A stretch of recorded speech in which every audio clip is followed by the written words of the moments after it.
जब इंसान हर ओर से निराश हो जाता है तो कैसे प्रभु उसका हाथ थाम लेते हैं। सुनिए आज के इस कहानी में। आज की कहानी बड़ी ही रोचक है, तो आप सभी दोस्तों से निवेदन है कि कहानी में आखिर तक जुड़े रहें। तो चलिए कहानी में आगे बढ़ते हैं। किसी गांव में गरीब किसान रहता था। वह बहुत भोला और ईश्वर भक्त था। उसके पास थोड़ी सी जमीन, 2 बैल और घर में उसकी पत्नी थी। किसान की कोई संतान न थी। इसी बात से वह सदैव चिंतित रहता था। गांव की महिलाएं भी उसकी पत्नी को तरह तरह के ताने देकर उसका घर से बाहर निकलना मुश्किल कर देती।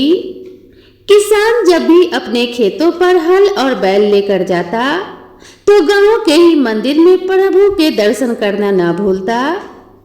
एक बार उस भोले किसान के मन में एक विचार आया।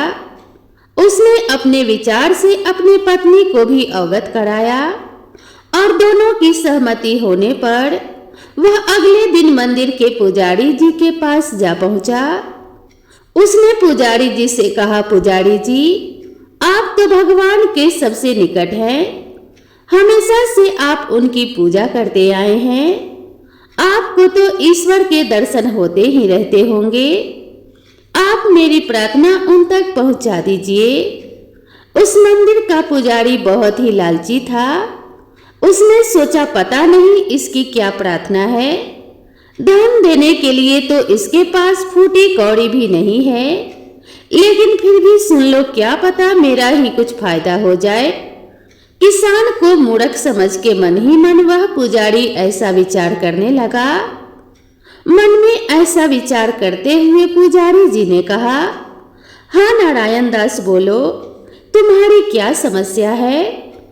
किसान नारायण दास बोला, पुजारी जी, मेरी पत्नी बांझ है, तो अगर उसकी कोई संतान हो जाए, इस बारे में आप प्रभु से बात करके देखो। पुजारी जी की नजर उसकी जमीन पर पहले से ही थी। वह जानता था कि उसके मरने के बाद वह उस जमीन को हड़प लेगा।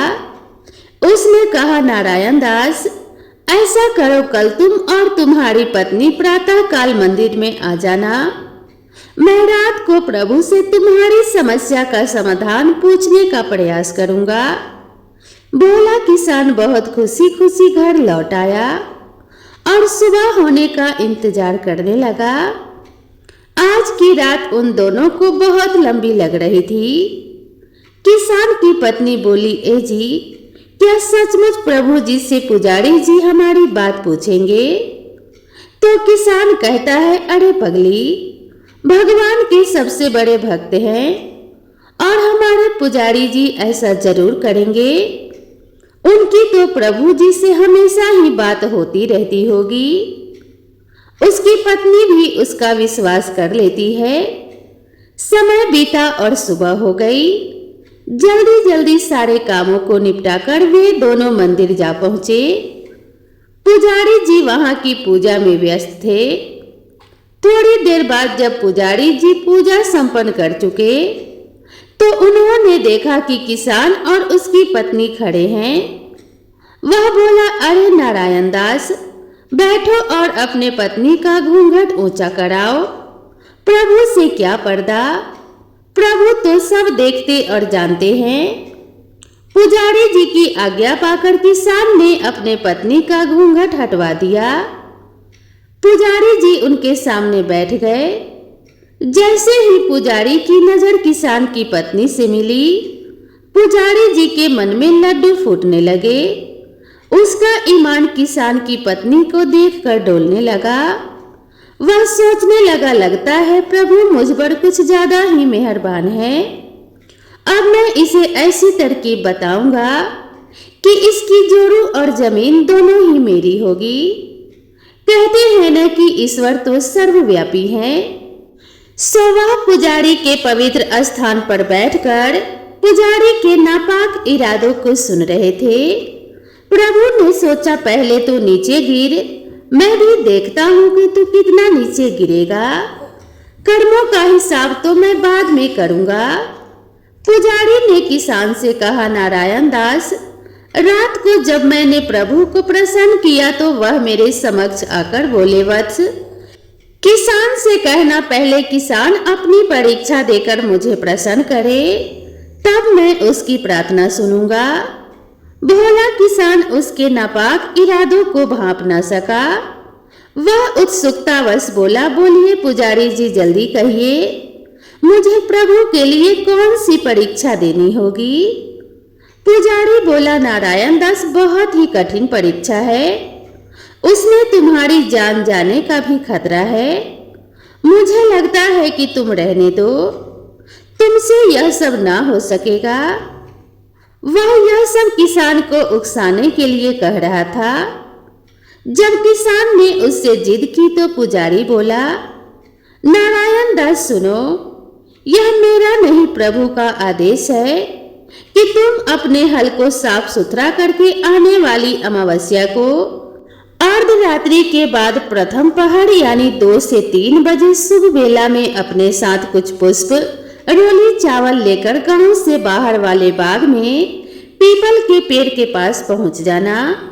वहां उस हल को जमीन में इस प्रकार गाड़ना कि उसका लकड़ी वाला हिस्सा जमीन के अंदर और लोहे वाला हिस्सा जिससे जमीन की मिट्टी पलट जाती है वह ऊपर की ओर रहे, और फिर उस लोहे वाले हिस्से पर रोली का तिलक लगाकर थोड़े चावल समर्पित करके उस पर पुष्प चढ़ा देना और प्रार्थना करना कि हे प्रभु, मेरी पूजा से प्रसन्न होकर मुझे दर्शन दीजिए। फिर उस पीपल के पेड़ पर चढ़कर अपने वस्त्र उतार देना और केवल अधो वस्त्र धारण किए रहना। उसके बाद अपने पेट को जमीन की ओर करते हुए पेट के बल हल्के उस लोहे वाले हिस्से के ऊपर गिर जाना। अगर प्रभु प्रसन्न हो गए तो तुम्हारे सारे कष्टों का निवारण कर देंगे। यह बात जब किसान की पत्नी ने सुनी तो वह जोर से चिल्लाई, नहीं नहीं स्वामी, आप ऐसा नहीं करेंगे। इससे आगे वह कुछ कह पाती कि पुजारी ने उसका हाथ अपने दोनों हाथों से थाम लिया, उसको सहलाकर कुछ दबाते हुए बोला, अरे पगली, तू कैसी भारतीय नारी है जो पति को ईश्वर दर्शन से रोकना चाहती है? तू नहीं जानती तू कितना बड़ा पाप कर रही है।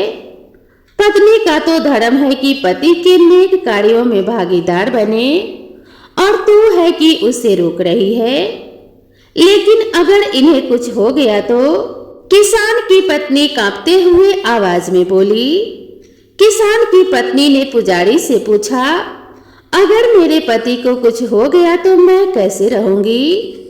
तब पुजारी बोला कि अरे पगली, इससे कुछ नहीं होगा, इससे तो प्रभु के दर्शन होंगे, और अगर कुछ ऐसा वैसा हुआ तो हम लोग हैं ना तेरी मदद के लिए।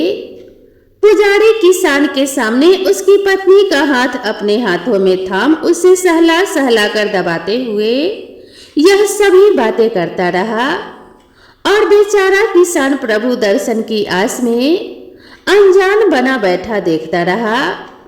कहते हैं स्त्रियां अपनी आबरू पर आने वाले संकट को बहुत जल्दी भांप लेती हैं। वह भी पुजारी के नापाक इरादों को भांप चुकी थी। तभी किसान की पत्नी ने जोर से अपना हाथ उसके हाथों से खींच लिया और हाथों को साड़ी में छुपाने का प्रयास करने लगी। अब किसान और उसकी पत्नी मंदिर से उठकर वापस घर लौट आए। किसान को अब आने वाली अमावस्या का इंतजार था। उसकी पत्नी उसे इस कार्य को करने के लिए मना करती, लेकिन वह उसकी बात अनसुनी कर देता था। आखिर आज अमावस्या की काली रात भी आ गई, जिसका उसे बेसब्री से इंतजार था। यमदूतों ने बाग में डेरा डाल दिया। वह किसान की आत्मा को ले जाने के लिए तैयार बैठे थे।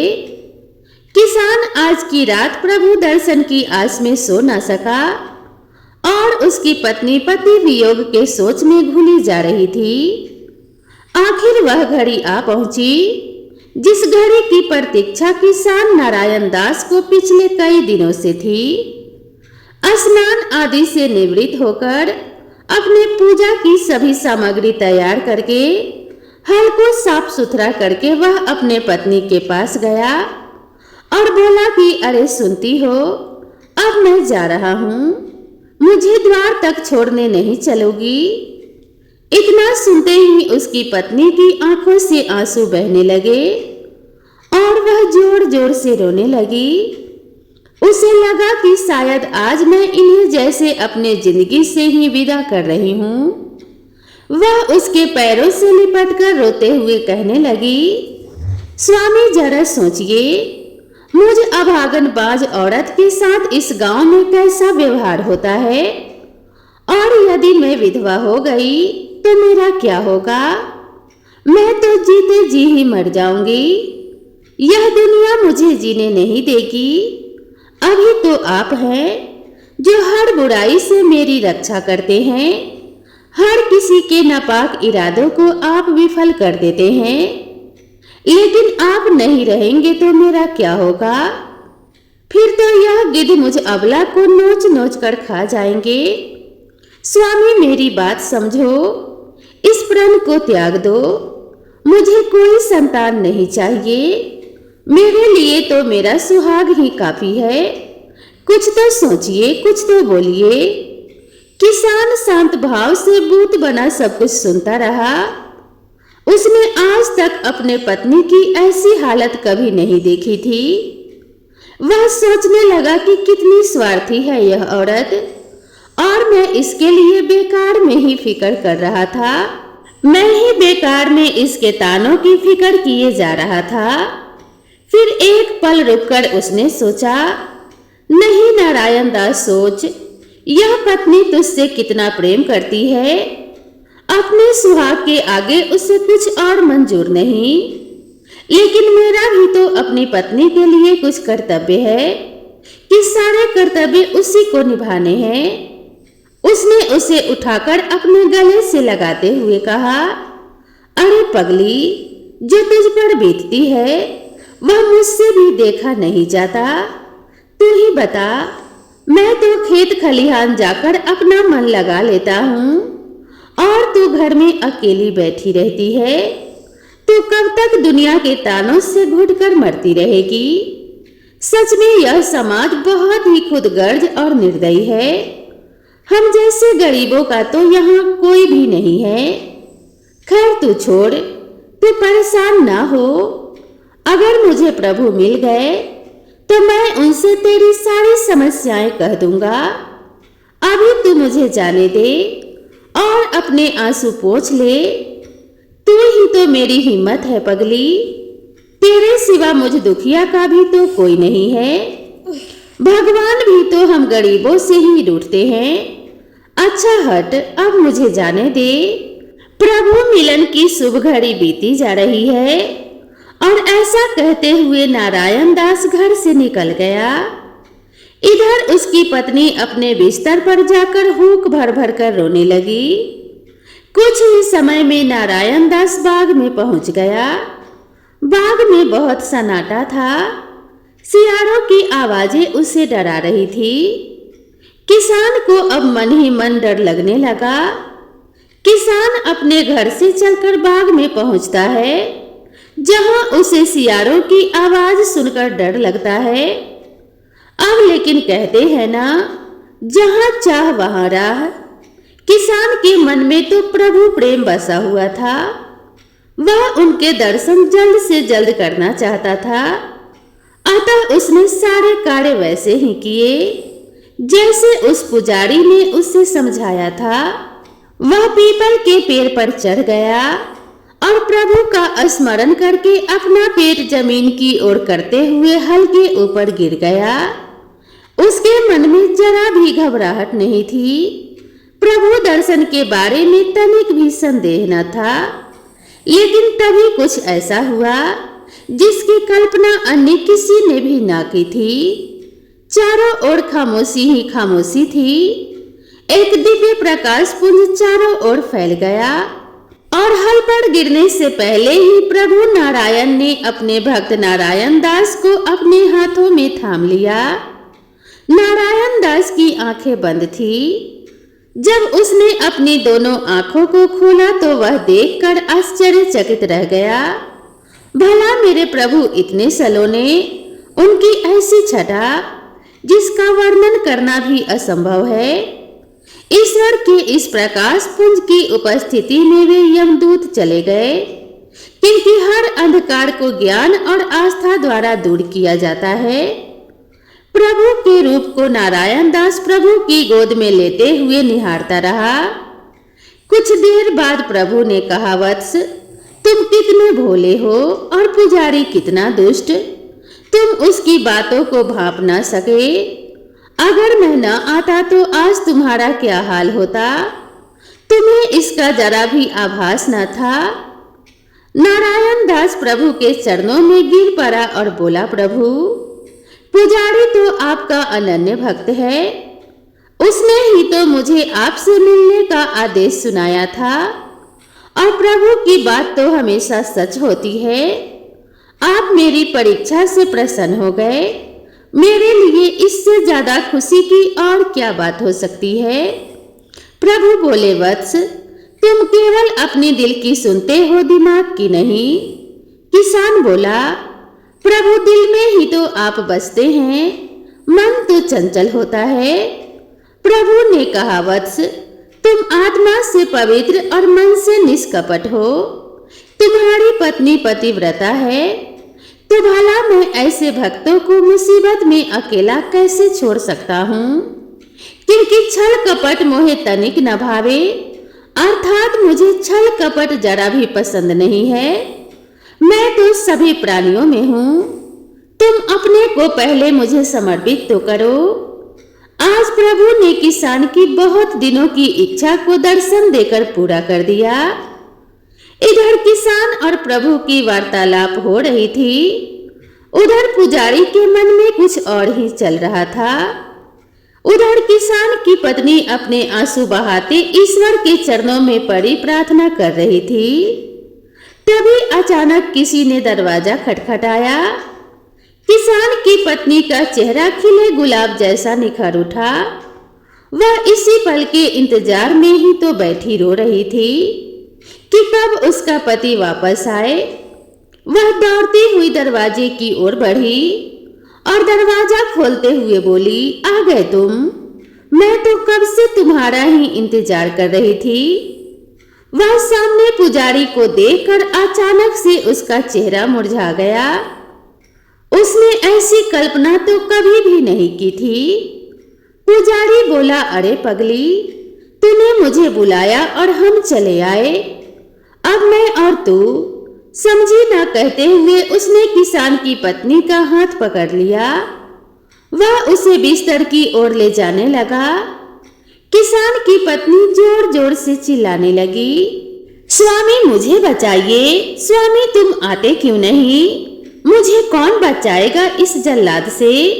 हे प्रभु, तुम ही मेरी पुकार सुनो। प्रभु प्रभु कहते हुए वह करुण पुकार करके रो पड़ी। इतनी करुण पुकार सुनकर प्रभु उठ खड़े हुए और किसान से कहा, वत्स, अब तुम जल्दी से घर जाओ। तुम्हारी पत्नी तुम्हारी राह देख रही है। अगर अभी तुमने जाने में देरी की तो तुम कहीं के ना रहोगे। तुम चिंता ना करना, अब तुम्हारे दिन फिरने वाले हैं। मैं अपने भक्तों को संकट में देख नहीं सकता। जाओ जल्दी करो। इतना कहते हुए प्रभु अंतर ध्यान हो गए।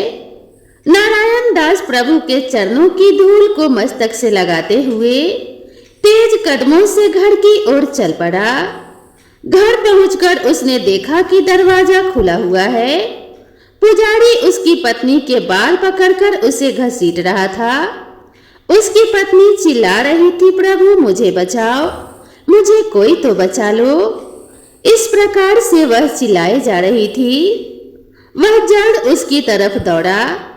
जब पुजारी ने किसान को वहां देखा तो वह तेज कदमों से खुले दरवाजे की ओर भाग निकला।